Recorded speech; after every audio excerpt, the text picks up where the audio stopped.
건강검진 항목이 이것저것 많은데 그 많은 검사를 정말 다 해야 될까요? 사실 의사들은 잘 받지 않는 검사도 있고 반면에 꼭 받아야 하는 검사도 있죠. 또한 건강검진을 받긴 받아야 되는데 병원 가기를 망설이는 이유는 생각보다 많아요. 피만 봐도 어질어질한 공포, 검사 비용이 만만치 않을까 하는 걱정, 혹시나 큰 병이 발견돼 가족들에게 짐이 되지 않을까 하는 두려움. 여기에 나는 특별히 불안한 데 없는데 라는 자기 합리화까지 겹치면 검진 문자는 그대로 잊혀지기 필수죠. 저 역시 피검사 바늘도 싫고 예약도 뒤로 미뤄본 적도 있고 충분히 공감하죠. 그런데 시간을 끄는 동안 몸속 어딘가에서 빠르게 다니는 열차 같은 병이 조금씩 커지고 있을지도 몰라요. 막상 증상이 느껴질 때는 이미 종착역이라는 이야기도 많죠. 그래서 건강검진이 왜 망설여지는지를 먼저 이해하고 그럼에도 꼭 받아야 되는 건강검진과 받지 않아도 되는 건강검진 이야기를 해보죠. 우선 검진의 심리 장벽부터 한번 살펴볼게요. 첫째, 두려움. 혹시 암이라도 나오면 어떻게 하는 공포죠. 막상 큰 병이 발견되면 치료비나 간병 문제로 삶이 송두리째 흔들릴 것 같아 도망치고 싶어지죠. 둘째, 번거로움. 금식이나 내시경약, 출혈 위험 설명서까지 절차가 복잡하니 다음 달에 해야지 하고 미루죠. 셋째, 비용 부담. 무료라더니 선택 검사 붙이니까 기본 50만 원이 훌쩍 넘네 라는 경험담이 또 겁을 주죠. 넷째, 나는 괜찮다라는 착각. 평소에 크게 한번 아픈 적도 없고 아침마다 동네 한 바퀴도 도니 난 아직 청춘이야라고 여기시는 분도 많아요. 다섯 번째, 검사 자체가 공포. 내시경 튜브, MRI 기계 소음, 조영제, 열감 등등 생각만 해도 진땀이 난다는 분들이 계시잖아요. 자, 여기까지가 우리 모두 공감하는 검진 회피 5대 이유예요. 이런 망설임이 늘 나만 그런가 하는 죄책감을 낳는데 사실은 보편적인 감정이니 스스로 탓하지를 마세요. 대신 그래도 왜 검진을 해야 하나라는 질문으로 다음 단계로 한번 가볼게요. 우리가 꼭 검진을 받아야 하는 결정적인 이유는 일상생활에서 느끼기 애매한 작은 불편이 생명을 위하는 큰 질병의 초기 신호일 수 있기 때문이죠. 구체적으로 5가지 사례, 아니 한 가지 더 못해 6가지 사례를 말씀드릴게요. 각 병은 증상이 뚜렷해 보이지만 실제로 우리가 흔히 겪는 사소한 느낌으로도 시작되죠. 첫 번째는 췌장암이에요. 초기 보통 식후 더부룩함과 등 한복판을 찌르는 듯한 묵직함이 전부죠. 소화제 먹으면 괜찮아지니 위가 좀 안 좋나 하고 넘기는 경우가 태반이고, 여기에 이유 없는 체중 감소, 변 위에 기름이 둥둥 뜨는 지방병까지 나타나면 이미 진행 단계일 확률도 크죠. 복부 초음파만으로는 잘 안 보이니 조형 CT나 내시경 초음파까지 이루어져야 되는데 검진 미루기가 가장 치명적인 암으로 꼽히죠. 두 번째는 대장암. 초기엔 배가 살살 아프다 사라지고 변이 가늘어지거나 변기에 피가 살짝 묻어나고, 어르신들은 치질이라 생각해 연고만 바르시는 경우도 많죠. 하지만 좌측 대장에 생긴 용종이 커지면서 변 통로가 점점 좁아져 연필변이 되고 암으로 변하기 직전에는 미세 출혈이 반복된다고 해요. 분변 자멸 검사는 양성이어도 30%는 치질 개실 출혈이 나오니 내시경으로 직접 봐야지 확실히 잡아요. 세 번째는 심근경색, 전조인 협심증은 운동하거나 계단을 오를 때 가슴뼈 뒤쪽이 5분쯤 뻐근하다가 또 쉬면 사라지고 소화하는 데서 체했나 하고 소화제를 부시는 분이 많지만 사실 영양제 병뚜껑 돌리듯 관상동맥 안쪽이 좋아지고 있다는 신호죠. 가슴 중앙 통증, 왼팔 턱 당김, 식은땀, 새벽에 자다가 가슴이 답답해서 깨는 증상이 2주간 3번 이상이 있었다면 관상동맥 CT나 운동부하 검사를 서두르셔야 돼요. 네 번째는 뇌졸중, 뇌경색, 뇌출혈. 말이 잠깐 꼬였다가 돌아온다, 손에 들고 있던 국자가 툭 한번 떨어진다. 잠깐이니 그냥 넘어가지만 뇌혈관이 살짝 막혀 일과성 허혈 발작을 일 수가 있겠죠. 한쪽 눈앞이 번쩍거리거나 시야 일부가 가려지는 증상도 마찬가지예요. 이런 전조가 한 번이라도 있었으면 뇌 MRI로 혈관 풍선, 동맥류나 경동맥 협착이나 세밀하게 확인하시는 게 좋고, 다섯 번째는 복부 대동맥류 파열, 배꼽이 통증이 콩콩 뛰는 느낌이 들고 허리를 굽힐 때 둔탁한 통증이 있을 수가 있겠죠. 대동맥 직경이 5cm가 넘으면 언제든 터질 수 있다는데 파열 시 사망률이 80% 이상이라고 해요. 초음파 한 번이면 지름을 측정할 수가 있어서 고혈압이나 흡연력이 있으신 분들은 복부 초음파를 꼭 넣으시는 게 좋아요. 여섯 번째는 폐색전증. 긴 버스 여행 혹은 장시간 자리에 앉아 있다가 숨이 가쁘고 등 뒤가 콕콕 쑤신다고 느끼는데 단순 근육통으로 오해하긴 쉽죠. 하지만 다리에 새긴 작은 혈전이 폐혈관을 막는 맹수가 될 수가 있겠죠. 숨이 차고 심장이 두근거리며 숨 쉴 때마다 갈비뼈 안이 따끔하면 즉시 응급실에 가야 생존율이 높아진다고 해요. 검진 단계에서는 저설량 PET-CT나 혈액-D 다이머 검사가 위험도를 확인해주죠. 6가지 이야기가 길었지만 핵심은 위, 허리, 가슴, 말, 어눌, 배꼽, 호흡 다 흔한 불편들인데 뒤엔 생명을 위협하는 질병이 있을 수가 있다는 거죠. 그래서 우리는 불편 3일률, 사흘 이상 이어지면 기본 검사부터 다시 강조하게 되죠. 이제 실전 검진 항목을 한번 정리해 볼까요? 필수 7종 세트만 기억해 두시면 돼요. 위 내시경 2년 1회, 속쓰림 가족력이 있으면 매년, 대장 내시경 5년 1회, 용종 가족력 혈변이 있으면 3년, 복부 초음파 12년에 1회, 갑상선 초음파 3년에 1회, 뇌 MRA 60대에 1회, 고혈압 흑형 가족력이 있으면 5년 뒤에 재검, 질식이나 유방 초음파, 난소 자궁 침일 유방 체크 23년에 1회, 여성분들에 해당되고요. 저설량 PET-CT 30년에 1회, 흡연력은 매년 아니면 2, 3년에 1회. 여기에 심전도, 혈압, 공복 혈당, 지질, 신장 간 수치는 국가검진 기본 혈액 소변으로 충분하다고 하고, 그렇다면 굳이 안 해도 되는 검사는 PET-CT, 조영제 없는 복부 CT, 전신 MRI 패키지, 각종 관절 MRI, 무증상 침당 초음파가 대표적이에요. 고급 검진이라는 말에 솔깃할수록 방사선, 조영제 비용, 가짜 양성 스트레스를 같이 떠안게 되죠. 검사를 받을 때는 시기, 준비, 사후 관리 세 가지를 한번 기억하세요.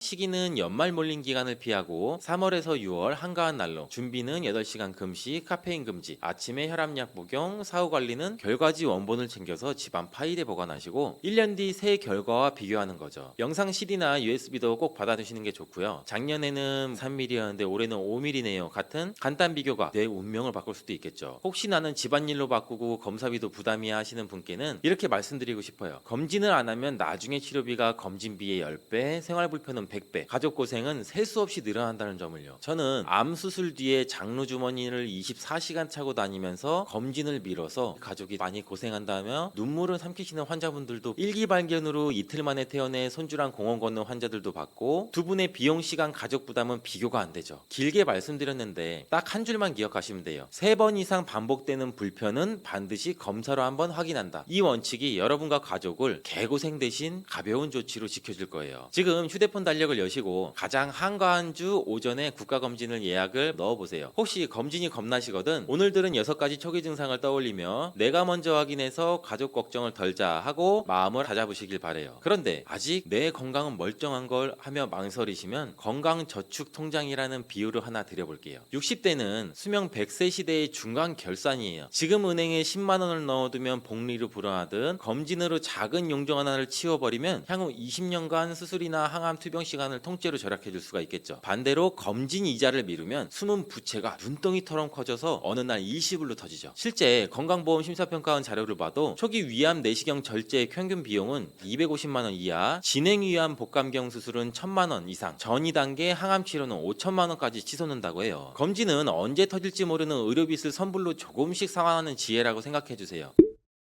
그래도 내시경이 양맛이 고역이고 MRI통 소리가 무섭다는 분들께 편익 꿀팁을 6가지 드릴게요. 첫째, 수면 내시경은 약이 무섭다기보다는 공복 탈수에 취약하니 전날 저녁 미음 한 컵으로 저혈당을 예방하세요. 둘째, 내시경 전 장 세정되는 얼음물에 타면 단맛이 줄어들어 훨씬 더 먹기 쉬워요. 셋째, MRI 공포증은 귀마개나 아이마스크, 심호흡, 의학적으로 증명된 완화법이라고 해요. 넷째, 가격 걱정은 공단 제공 기본 봉사에 복부, 갑상선, 초음파만 추가해도 대다수 질병을 걸을 수가 있어서 20만원 선이면 충분해요. 다섯째, 결과 듣기 무서워하시죠? 정상이면 축하 파티, 이상이 있으면 조기 치료라는 둘 다 이득이라는 사실을 기억하세요. 여섯 번째, 동네 병의원부터 검진 내용을 공유하면 향후 약 처방 진료 연계가 빨라져 불필요한 중복 검사를 막을 수가 있어요.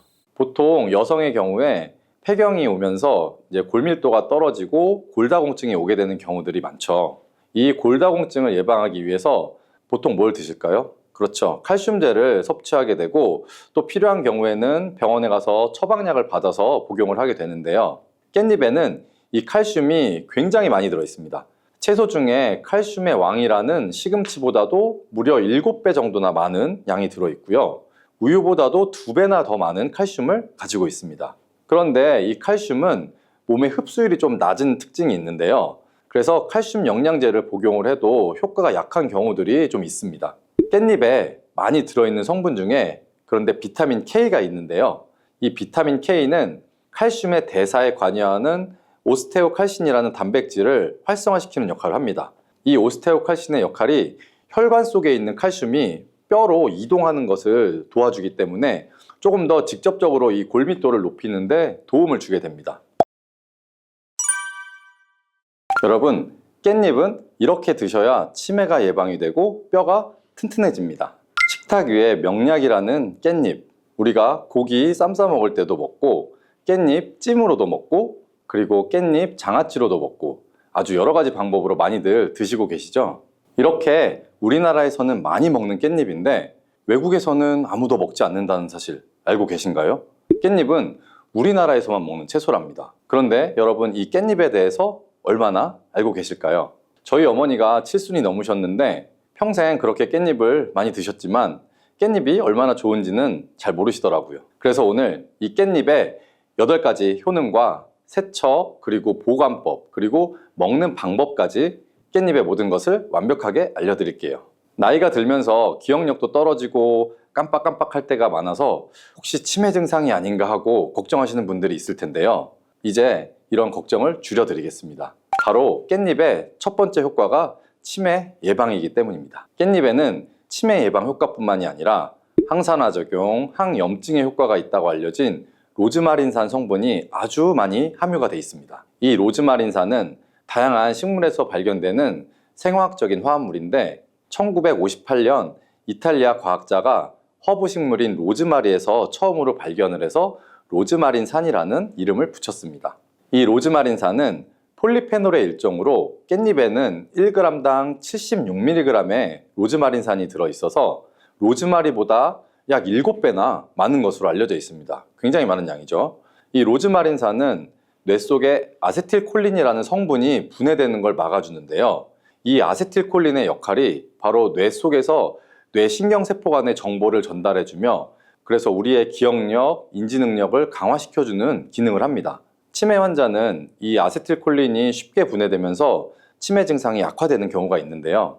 깻잎 속의 로즈마린산이 이렇게 중요한 아세틸콜린을 보호하는 기능을 한다는 거죠. 또한 깻잎에는 비타민 A, 비타민 C, 비타민 E 등이 풍부해서 뇌세포의 손상을 막아주고 뇌 노화를 예방해줍니다. 그리고 깻잎에는 철분이 풍부한데요.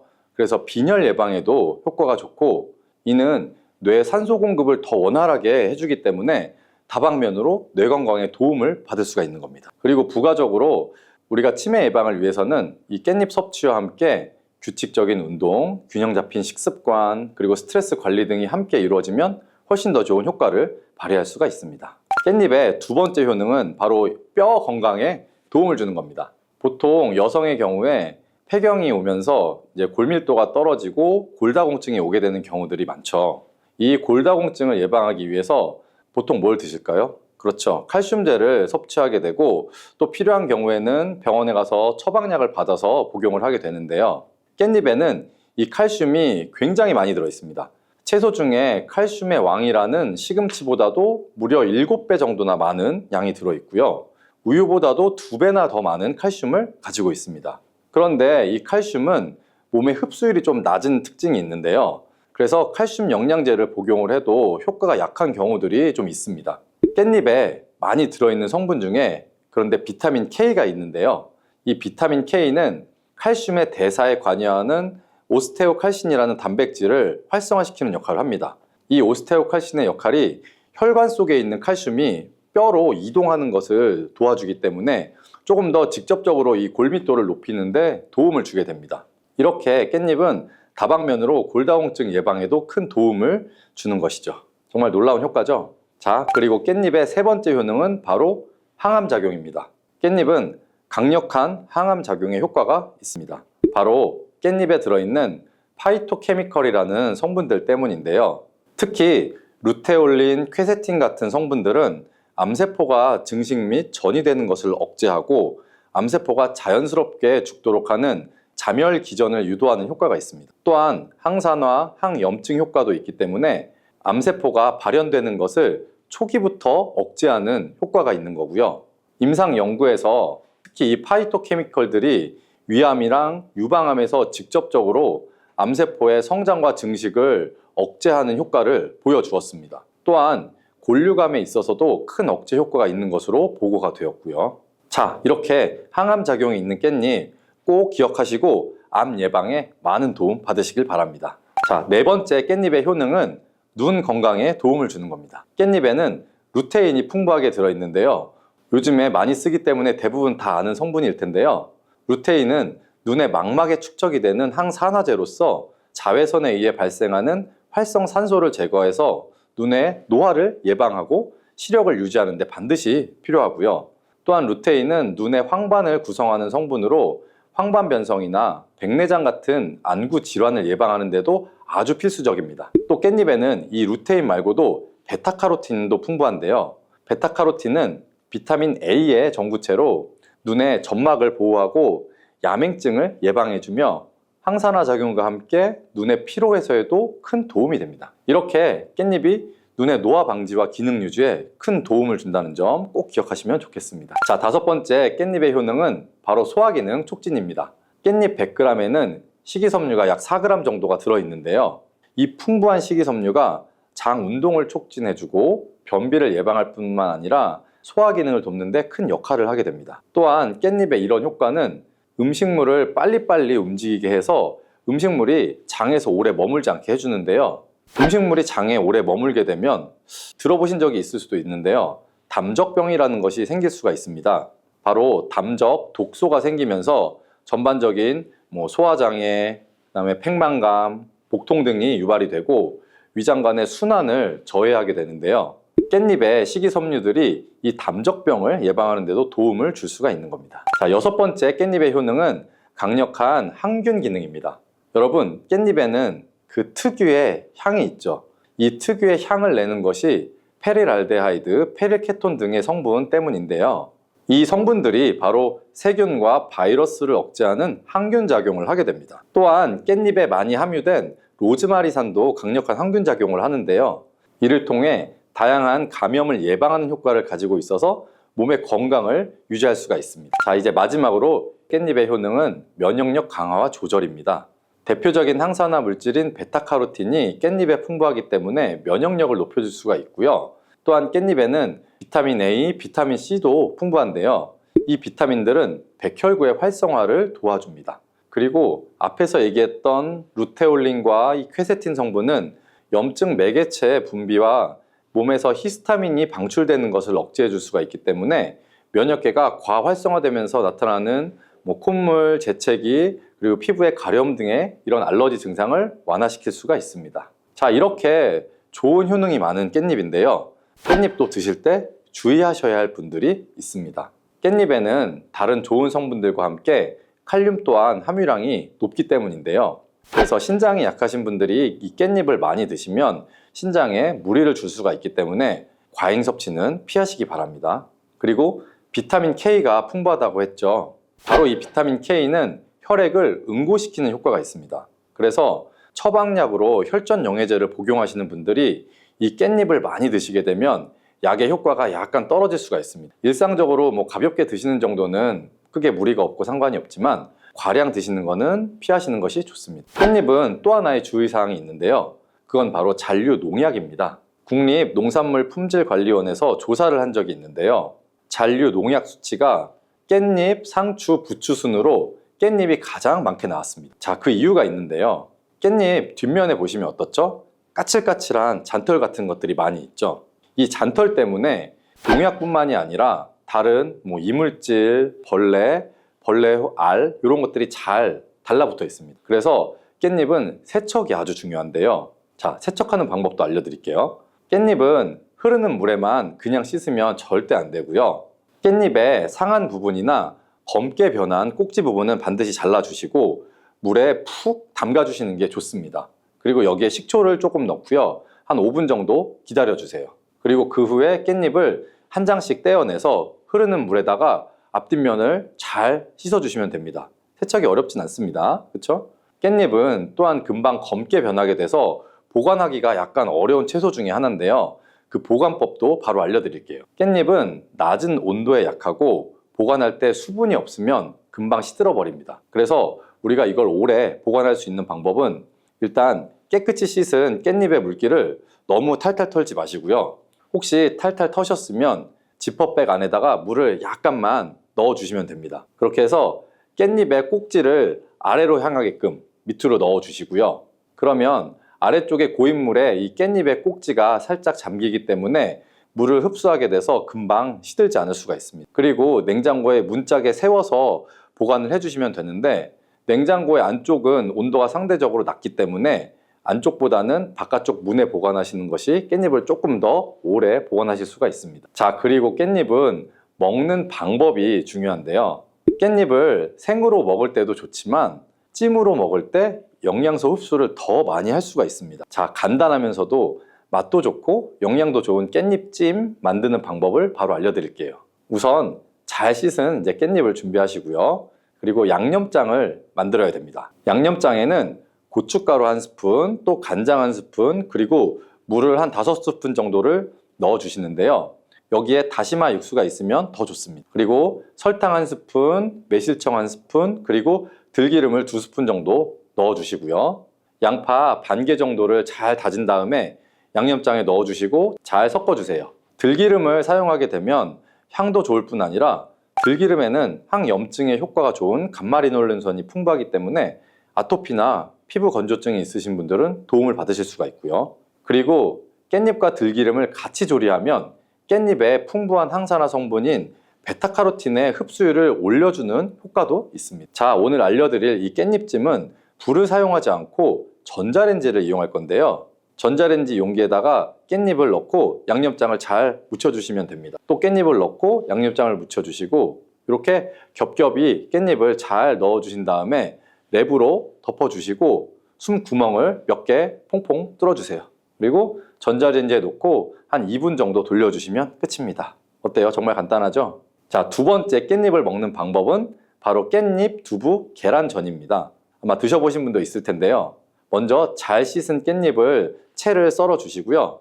여기에다가 두부를 반모 정도 면포에 걸러서 물기를 짜주시면 됩니다. 그리고 계란을 2개 정도 넣어서 소금으로 해주셔서 간을 좀 해주시고요. 그리고 전체를 잘 섞은 다음에 반죽을 해서 이제 팬에다가 잘 부쳐주시면 되는데요.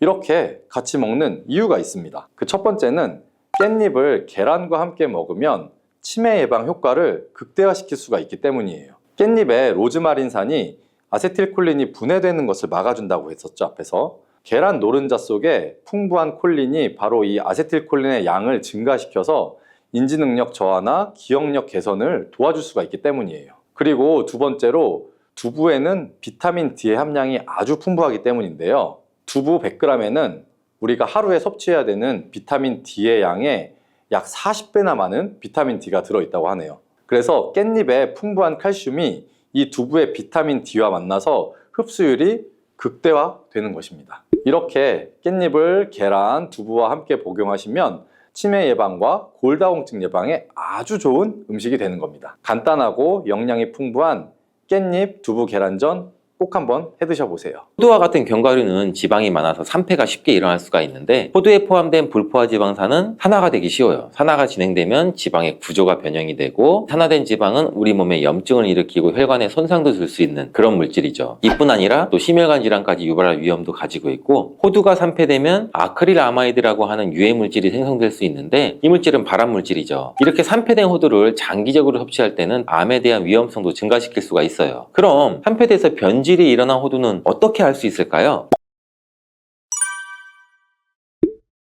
고소한 호두 좋아하시는 분들 굉장히 많으시죠. 호두는 그 자체로도 훌륭한 간식이지만 저는 달달하게 졸여진 호두 강정이나 제과점에서 파는 호두 과일을 커피랑 먹는 것을 좋아하는데 이렇게 맛도 좋고 건강에 이롭다고 잘 알려진 호두 그냥 막연하게 몸에 좋다고만 알고 있지 않으세요? 호두는 견과류의 일종으로 기원전 7000년 전 고대 인류가 친숙하게 섭취해온 식품이라고 해요. 인류가 이렇게 오래전부터 호두를 섭취해왔다니 아주 옛날부터 인류에게 많은 영양소를 적용해준 식품이에요. 호두에는 단백질이나 비타민이나 미네랄 등 여러 가지 영양소가 풍부하게 들어있는데 이렇게 풍부한 영양소가 함유된 호두가 주는 우리 몸에 이로운 점 바로 알려드릴게요.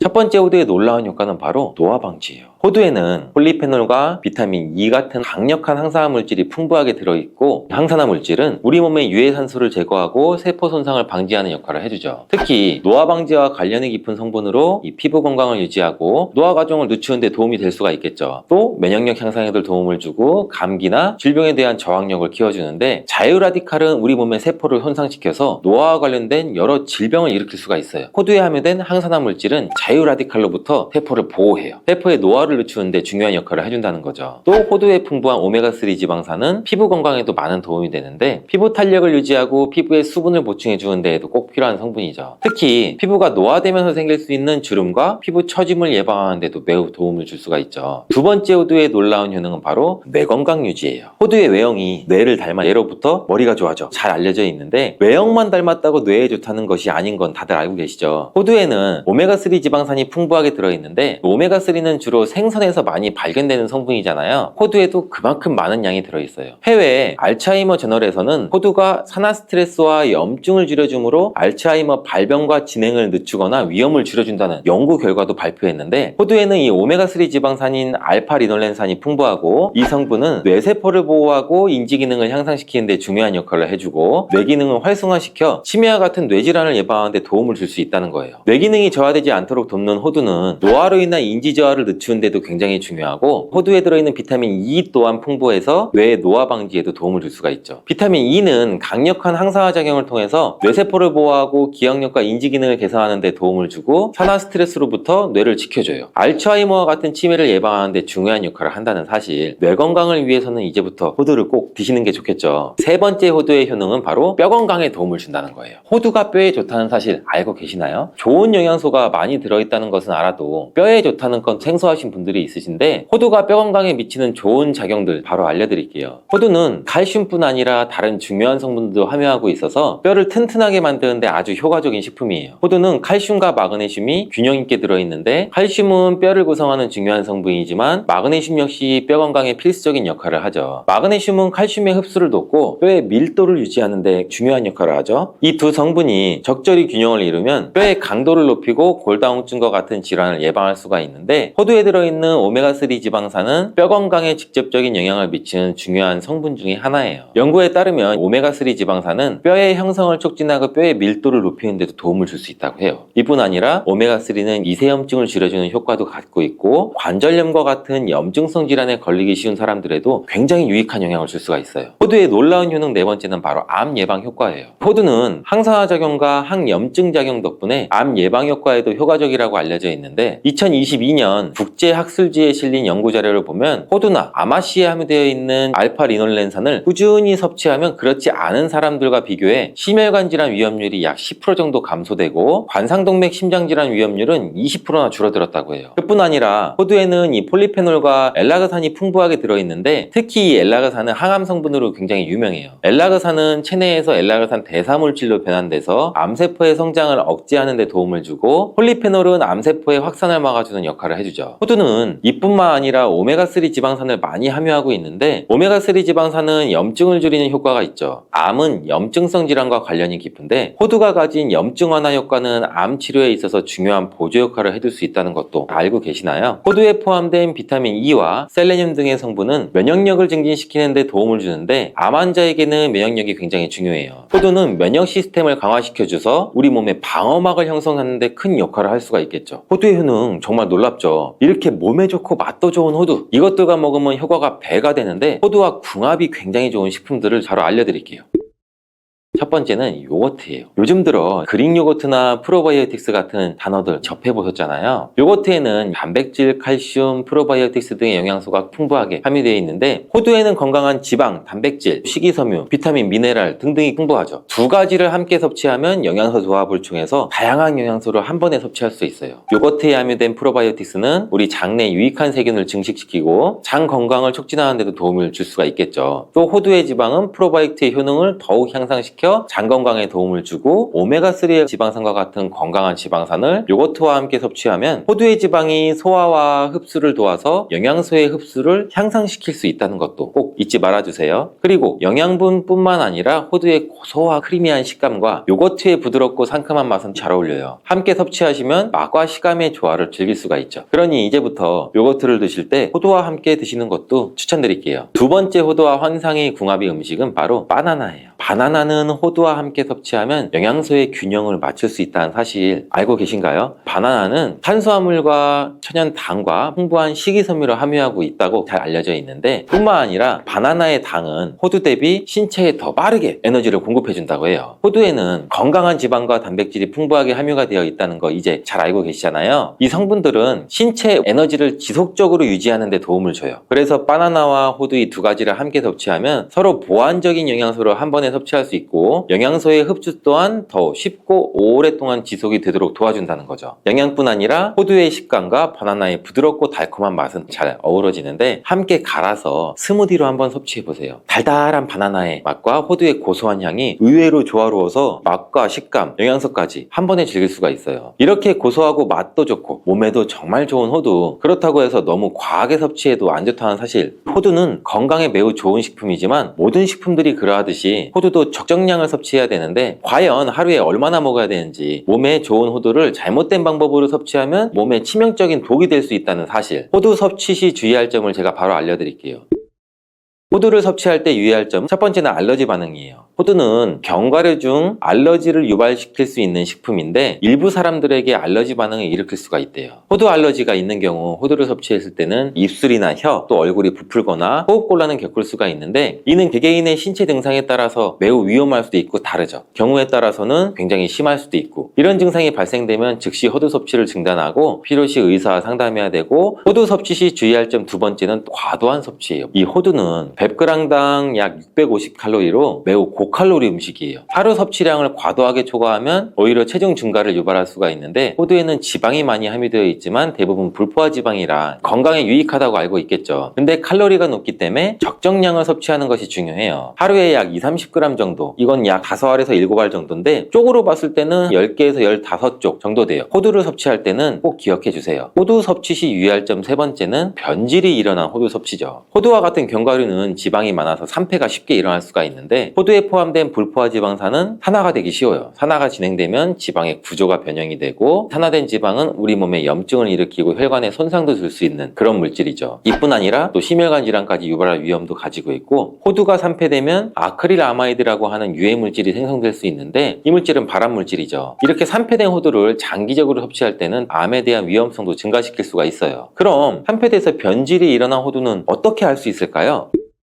이러한 호두를 구분하는 방법은 먼저 색상을 보는 거예요. 신선한 호두는 갈색이나 황금빛을 띠는데, 산패된 호두는 색이 어둡게 변하고 부패한 느낌이 들어요. 또 산패된 호두는 비린내나 신내가 날 수 있고, 신선한 호두는 자연스러운 고소한 향이 나요. 또한 맛도 다른데, 신선한 호두는 말 그대로 고소한 맛인 반면, 산패된 호두는 씁쓸하거나 오래된 기름향이 나죠. 썩은 것 같이 불쾌한 맛이 날 수가 있겠죠. 신선한 호두를 골랐다면 산패되지 않게 보관 방법도 중요한데, 호두는 잘못 보관하면 쉽게 산패되기 때문에 주의가 필요해요. 호두는 원래의 껍질을 유지하는 것이 좋은데, 껍질을 벗기지 않고 보관하면 외부에서의 영향이 미치는 걸 줄일 수가 있어 오랫동안 신선하게 유지가 되는데, 하지만 호두를 먹을 때마다 까야 되는 이 번거로움이 있잖아요. 이미 까진 호두를 많이 구입하시잖아요. 이런 호두는 공기와 빛에 노출되면 산패가 촉진되기 때문에 공기와의 접촉을 최소화해서 밀봉할 수 있는 용기에 담아 보관하거나 진공이나 밀봉팩을 사용하는 것이 좋아요. 호두는 온도와 습도에 민감해서 서늘한 냉장고에 보관하는 것이 가장 좋고, 이미 껍질을 벗긴 호두는 쉽게 산패할 수 있으니 냉장 보관 필수적이라는 거 잊지 마세요. 혈관을 깨끗하게 하고 당뇨를 예방하려면 땅콩을 이렇게 드셔야 합니다. 여러분, 땅콩 좋아하시는 분 있으신가요? 저는 땅콩과 건어물 같은 거 안주를 굉장히 좋아하는데, 이런 맛있는 땅콩이 건강에 굉장히 좋은 효능이 많다는 거 혹시 아시나요? 심심풀이 땅콩이라는 말이 있을 정도로 땅콩은 우리에게 굉장히 친숙한 음식이죠. 하지만 땅콩의 그 놀라운 효능을 제대로 아시는 분은 많이 없을 거예요. 땅콩이 얼마나 우리 몸에 좋은 영향을 미치는지, 그리고 어떻게 섭취하면 더 좋은 효과를 볼 수 있는지, 오늘은 땅콩에 대해서 한번 자세히 알아보는 시간을 가질게요. 어렸을 때 키가 작은 친구를 땅콩 같다고 많이 놀렸죠. 이 작은 땅콩 한 알에는 단백질, 지방, 탄수화물, 식이섬유 같은 거는 물론이고 비타민 E, B, 칼륨, 마그네슘, 철분, 폴리페놀, 플라보노이드, 이렇게 몸에 좋은 영양소가 굉장히 풍부하게 들어있는데, 이렇게 영양이 풍부하고 맛도 고소한 땅콩의 놀라운 효능 7가지를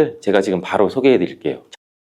첫 번째는 땅콩의 놀라운 효능, 심혈관 질환 개선이에요. 이 미국의 심장학회에서는 땅콩을 추천 음식으로 소개한 거 알고 계시나요 혹시? 땅콩의 크기는 굉장히 작고 땅콩 안에 들어있는 영양소는 굉장히 많아요. 땅콩 안에는 불포화 지방산을 굉장히 많이 함유하고 있는데 특히 땅콩에 함유된 이 모노불포화 지방산과 다불포화 지방산이라는 게 있어요. 나쁜 콜레스테롤인 LDL 수치를 낮춰주고 좋은 콜레스테롤인 HDL 수치를 높이는 데 도움이 돼요. 또한 땅콩에 함유된 이 단일 불포화 지방산이라는 거는 우리 몸에 있는 콜레스테롤 수치를 낮추는 데도 도움을 주고 혈중 콜레스테롤 수치가 낮아져서 또 심장 건강을 지키는 데도 매우 이로운 작용도 같이 하죠. 또 이러한 땅콩에는 불포화 지방산도 풍부하고 비타민 E가 풍부하게 들어있어서 혈액 순환도 돕고 심혈관 건강에도 굉장히 좋은 영향을 미칠 수가 있어요. 또 이 땅콩에는 마그네슘이나 칼륨, 식이섬유와 같은 이 심혈관 건강에 좋은 영양소를 함유하고 있어서 혈압 조절에도 굉장히 도움을 줄 수 있고 혈관도 건강하게 유지할 수 있게 도움을 준다는 것도 꼭 한번 기억해 주세요. 땅콩의 놀라운 효능 두 번째, 뇌 건강에 도움을 주는 거예요. 땅콩에는 레시틴과 비타민 E가 들어있는데 이 성분은 뇌세포를 보호하고 뇌의 건강을 유지하는 데 굉장히 중요한 역할을 하죠. 특히 이러한 땅콩은 우리 기억력과 집중력 향상에도 도움을 줄 수 있어서 중년층과 노년층한테 매우 유익한 음식이라는 거, 그리고 땅콩이 함유된 비타민 E나 폴리페놀, 특히 그 레스베라트롤 같은 강력한 항산화 성분이 들어있는데 이는 우리 뇌 건강에 도움을 줘요. 이러한 항산화 작용은 뇌에서 발생할 수 있는 산화 스트레스도 줄여주고 신경세포도 보호하고 뇌 기능을 향상시키는 기능도 같이 해주거든요. 이러한 땅콩은 불포화 지방산, 특히 오메가3 같은 지방산을 포함하고도 있고 뇌 기능도 개선하고 치매와 같은 뇌질환도 예방할 수 있는데 불포화 지방산 같은 경우는 우리 뇌 세포막의 구성 성분으로 중요한 역할을 하고 뇌의 신경 전도 속도를 또 높여줘요. 그래서 기억력과 학습 능력도 향상시킬 수도 있습니다. 땅콩의 효능 굉장히 놀랍지 않나요? 아직까지는 놀라기는 이른데 이러한 땅콩의 효능 세 번째는 또 체중 관리에 도움을 줘요. 땅콩은 단백질과 식이섬유가 풍부해 조금만 먹어도 우리 몸의 포만감을 오래 유지시켜주기도 하는데 그래서인지 우리가 과식도 예방할 수가 있고 체중도 관리하는데 도움을 줄 수가 있죠. 그냥 땅콩도 좋지만 땅콩을 갈아 만든 땅콩 버터도 포만감을 오래 유지시켜줘서 과식을 방지하는 데는 굉장히 효과적이에요. 또 단백질과 지방이 풍부해서 에너지도 공급하는 데 일조를 하고 건강한 체중 관리도 도와줘요. 하지만 모든 음식은 과유불급, 근데 영양이 풍부한 땅콩은 칼로리가 많은 식품이에요. 그래서 하루에 10알이나 20알 정도 적정량을 섭취하는 것이 굉장히 중요하다는 거 기억해 주세요. 땅콩의 놀라운 효능 네 번째는 바로 당뇨 관리에 도움을 줄 수 있다입니다. 땅콩이 당뇨에 효능이 있다니 신기하시죠? 땅콩에는 불포화 지방이 굉장히 많이 들어있고 혈당 지수도 굉장히 낮아서 혈당을 천천히 올리는 효과가 있는데 그래서 당뇨병 환자들한테도 좋은 간식으로 평가가 되고 있죠. 땅콩에 포함된 이 섬유질과 단백질이 혈당을 또 안정적으로 유지하는 데 도움을 주는데 땅콩에 포함된 이러한 식이섬유 또한 혈당의 흡수를 더 늦추고 혈당 수치를 안정적으로 유지하는 데 도움을 줄 수 있다는 거예요. 뿐만 아니라 땅콩은 마그네슘과 비타민 B군이 들어있는데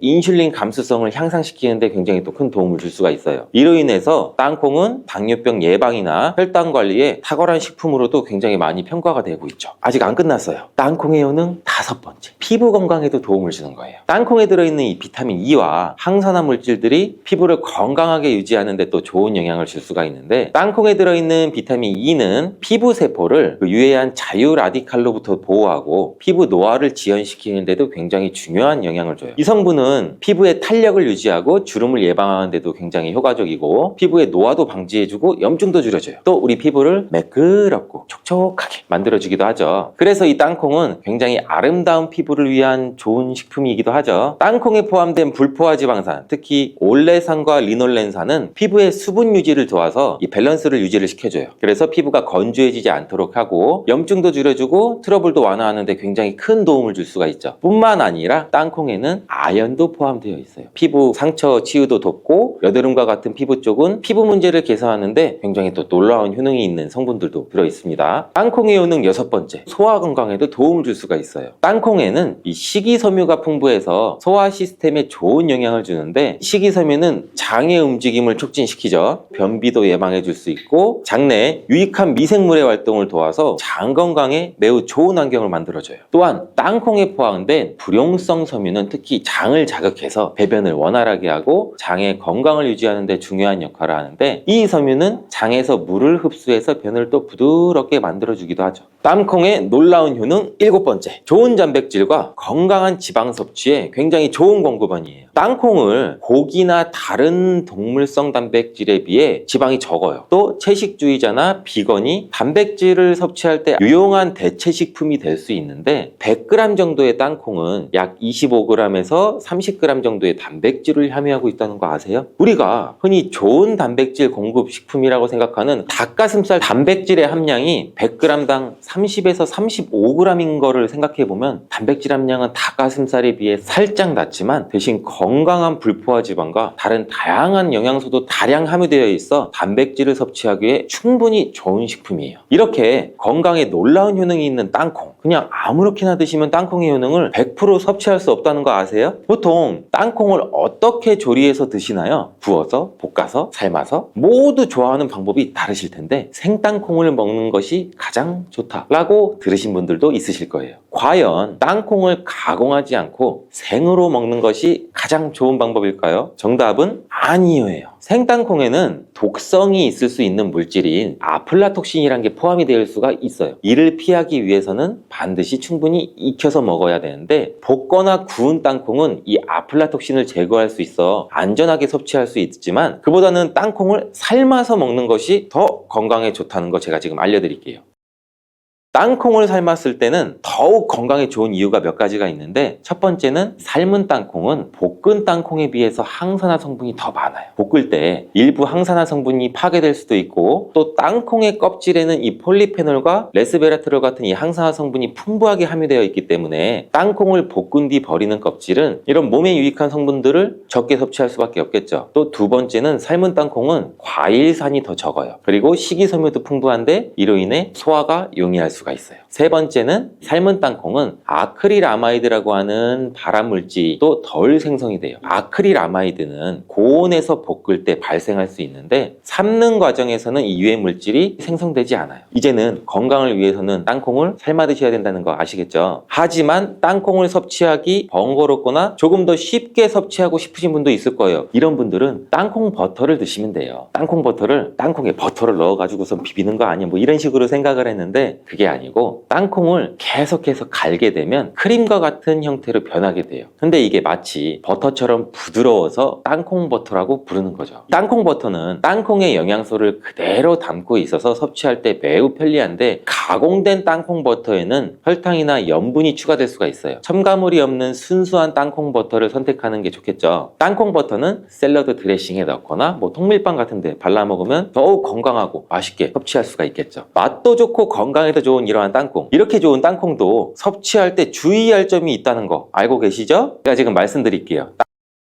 땅콩을 섭취할 때 주의할 점, 첫 번째는 알레르기예요. 땅콩에 알러지가 있으신 분들은 절대 땅콩을 드시면 안 되는데, 땅콩은 알레르기를 일으킬 수 있는 또 대표적인 식품이기 때문에 본인이 알레르기가 있는 걸 인지하시는 분들이면 절대 피하셔야 되고, 가벼우면 이런 알러지 증상은 목이나 뭐 혀의 가려움, 발진 이런 게 일어날 수 있는데, 이 알러지 증상이 심하신 분들은 호흡곤란, 혈압 저하나 아나필락시스 쇼크 같은 매우 심각한 반응도 일으킬 수 있어요. 알러지가 있으신 분들은 땅콩 섭취를 꼭 중단하시고, 땅콩이 들어갈 수 없는 환경에서 조리가 된 것인지는 꼭 확인하시는 게 중요한 포인트예요. 땅콩을 섭취할 때 유의사항 두 번째는 과다 섭취예요. 땅콩이 작아서 조금만 먹어도 손쉽게 우리는 과다 섭취를 할 수가 있는데, 아무도 모르는 사이에 또 체중이 증가할 수가 있어요. 땅콩은 고칼로리 식품이기 때문인데 하루 권장 섭취량은 약 10알에서 한 20알 정도인데, 이를 넘기지 않도록 주의해 주시고 적정량을 섭취하는 게 굉장히 중요해요. 자, 세 번째는 땅콩 섭취할 때는 염분과 설탕이 추가된 가공식품을 피하는 거예요. 땅콩이 몸에 좋다고 해서 시중에 판매되는 땅콩 버터나 땅콩 과자까지 다 좋은 건 아니에요. 땅콩의 겉면에 염분이나 설탕이 많이 포함된 제품이 시중에 보면 굉장히 많이 있는데, 이러한 제품을 자주 섭취하면 혈압 상승이나 또 당뇨 유발 등의 문제가 발생할 수 있겠죠. 첨가물이 적은 제품을 선택하는 것이 좋고 땅콩 버터를 섭취할 때도 뒤에 성분표를 한번 보셔서 선택을 하시면 좋겠습니다. 맛으로 먹는 거면 상관없지만 건강을 위해서 땅콩 버터를 섭취하시는 것이라면 100% 땅콩으로만 만들어진 제품인지 살펴보시고 구매하는 게 도움이 됩니다. 땅콩 섭취 시 유의할 점 네 번째는 보관이 잘 된 땅콩을 섭취해야 되는 건데 땅콩이 건조된 식품이라고 생각해서 실온에 대충 던져놓고 보관하진 않으셨죠? 땅콩은 고지방 식품으로 지방산이 많이 포함되어 있어서 산패되기가 쉬워요. 산패된 지방은 인체에 해로운 물질인 과산화지질을 생성할 수가 있고 조직 손상도 일으킬 수 있고 세포 손상도 일으킬 수가 있겠죠. 이러한 땅콩은 보관 상태가 부적절해지면 또 곰팡이도 자주 발생하는데 이 곰팡이는 아플라톡신이라는 독소를 만들어요. 이 독소는 강력한 또 발암 물질로 알려져 있고 장기적으로 섭취할 때 우리 간에 또 손상을 주겠죠. 그래서 굉장히 위험한 물질이기도 하고 땅콩을 보관할 때는 통풍이 잘 되고 건조한 장소에 보관해야 되며 곰팡이가 발생한 땅콩은 절대 섭취해서는 안 됩니다.